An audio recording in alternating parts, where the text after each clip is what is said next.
Let's bring into this conversation Democratic Congresswoman Abigail Spanberger of Virginia. She's a member of the House Intelligence Committee and a former CIA officer. A lot to talk with you about this morning, Congresswoman. Thanks for being here. Let's start with this law, though, signed last night in Florida. A 6-week abortion ban will not go into effect right away.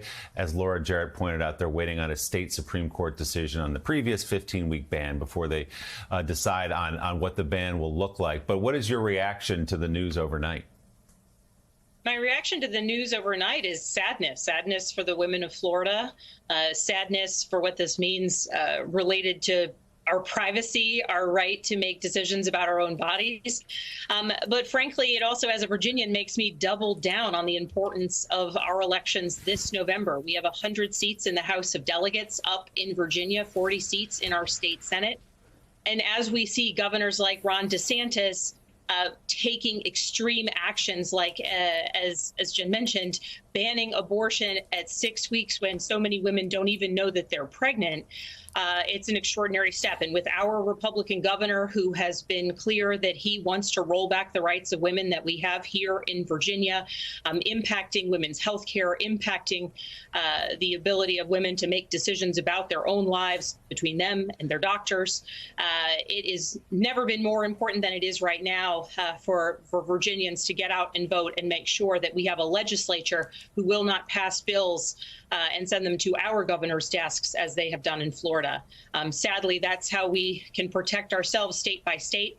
At the federal level, we need to continue moving forward, reinstating what was believed to be constitutional protection of privacy, so long enshrined under the Roe versus Wade decision, and of course overturned with Dobbs. Legislatively, we must do it at the federal level. But at this point in time, as a Virginian, I am focused on our November elections because what happened in Florida shows how much risk we have here in Virginia. Congresswoman, this is Jen Psaki, a fellow Virginian. I wanted to ask you about mifepristone. And with this ruling last week, it's very murky for a lot of women out there. Will they have access to the abortion pill? It's going to go to the Supreme Court. But I wanted to ask you about what Congress can actually do to ensure there is access to the abortion pill. I mean, some governors have taken steps, not the governor of Virginia, but others have taken steps to order abortion pills to make sure there's mifepristone. But what can Congress do, and what would you support?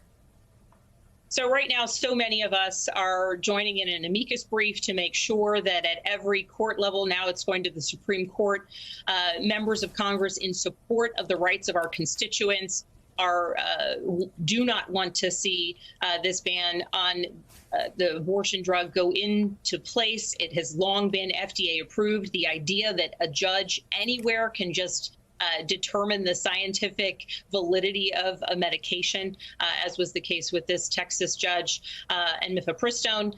It frankly puts a variety of medications at risk. Already since the Dobbs decision, we have seen that in various states, women have been denied access to medication for their rheumatoid arthritis because it has the impact of causing a miscarriage in pregnant women, wholly unrelated to their rheumatoid arthritis. And so we are already seeing not only an attack on women's privacy and women's rights, but now on prescription drug medication that is viewed as and adjudicated as wholly safe and long time approved.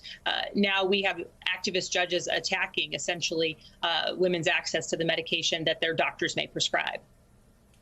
Congresswoman, as a former CIA officer, I want to get you in on the news also yesterday of the arrest of a 21-year-old Massachusetts Air National Guardsman who is now accused of taking national security documents and publishing them online. I guess the question for a lot of people is, first of all, how did this guy even get to the documents? How does someone at that level of the military have access to such national security secrets? That's a question that I certainly want the answers to as a former CIA officer who handled and collected classified information. The idea that he would have access to such a broad array of information and be able to exit a building with it is absolutely outrageous to me. As a member of the House Intelligence Committee, I look forward to very aggressive questions related to how this could have happened, what they know of how he was able to access these documents, what his clearances were, why he had direct access to these documents, and certainly what counterintelligence methods were in place to continue the review of individuals who have access. As has been reported, this individual spoke in a way that was anti-government at times, expressed doubts about the intelligence community or law enforcement, et cetera. And so how does that individual pass a background check to get access to these documents? And certainly when he has this online persona that's so active and so at odds with the responsibility that he had given his clearance and given his role in the Air National Guard, how were there not alarm bells going off about his level of trustworthiness and whether or not he should continue to have access to those documents and that clearance? The White House and the Pentagon somewhat playing down the information that was actually exposed and made public in terms of national security risks. Based on what you've seen, though, what's your assessment of what's out there? Any leak is bad. Wholeheartedly, completely, any leak is bad. Any leak can speak to sources and methods, can speak to the types of relationships and information sharing that we have from our partners who are providing intelligence back to us. Any leaks that provide information about our assessments of foreign governments, foreign leaderships, foreign capabilities, be they our allies or our adversaries, it is all bad. Within the scope of how bad it is, certainly the Department of State and Department of Defense officials who are doing a lot of the work of calling, engaging directly with their counterparts, certainly taking ownership, I would assume, of this event and attempting to ensure that the relationships we have are not impacted is the action that they should be taking. But frankly, every minute of the day that a Department of State, a national security person or a Department of Defense person is making phone calls explaining or excusing or discussing a leak of intelligence out into the public is a minute of the day that they are not focused on U.S. national security interests wholly and fully, is a minute of the day that they are not leading their departments focused on the service members of the intel or diplomatic professionals that they lead. And it is a distraction that is, in this case, present because one young man released information that he swore an oath to protect.